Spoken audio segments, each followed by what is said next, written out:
Достар, сіздерге маңызды бір екі ақпаратты түсіндіре кетейін. Автолизинг, автокредит және единый QR бойынша. Жалпы единый QR іске қосылды, бәріміз қуанып жатырмыз, ыңғайлы, комиссия төлемейміз, бесплатно. Керісінше бізге кэшбэк төлейді екен. Соңғы 3-4 күннің ішінде 1 миллионнан астам транзакция жүрген, яғни сұраныс бар деген сөз. Бір жақсы жері осы, бірақ бір жаман жері жаңа продавецтер үшін, яғни кәсіпкерлер үшін артық салмақ қысым түсіп жатыр, өйткені комиссияны солардан алады екен. Межбанковский комиссия 1% и НПК-ға төленетін 0,05%. Сондықтан мен айтайын дегенім, ешекте өлмейтін, арбада сынбайтын, құдада тыныш, құдағида тыныш болатын, оларға да бесплатно қылу керек еді. Алдағы уақытта соны қарастырса екен деп отырмын. Сонда барлығына ыңғайлы деген сөз. Бұл бір. Екіншіден, енді автолизингке келетін болсақ, енді баяғыдан жырлап келе жатыр. Соңғы 2025-тің 1 декабрінде іске қосылған. Қазір соны сұрасаң, автолизинг бойынша ақпарат алайын деп едім десең, өзіңнен сұрайды, не ол, қандай ол, бізге әлі келген жоқ, ол баяғыда болған шығар, қазір жоқ. Ешақбас, баяғыда емес, бұл жаңа бағдарлама. Автолизинг физлицоларға жеңіл көлікті беретін. Бұл енді қосылып жатыр. Енді соны дамытып, күшейтіп, айтайық, халыққа жеткізейік деп басына ноқап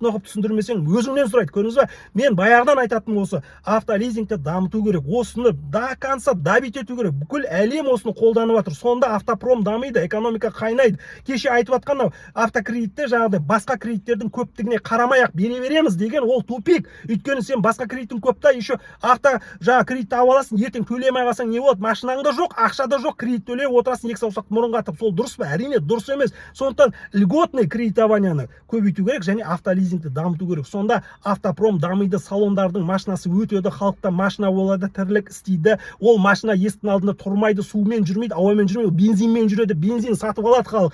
Заправкалерінде бизнесте жалпы экономика қайнайды. Міне осылай қарапайым жағынан қарастыру керек деп ойлаймын, достар. Мүмкін мен қателесіп жатқан шығар, мүмкін дұрыс шығар. Ой пікіріңізді жаза кетіңіз комментарийға. Мен ақпарат атаман Айғали Тойжан, маған жазылып тіркеліп қойды да. Ұмытпаңыздар.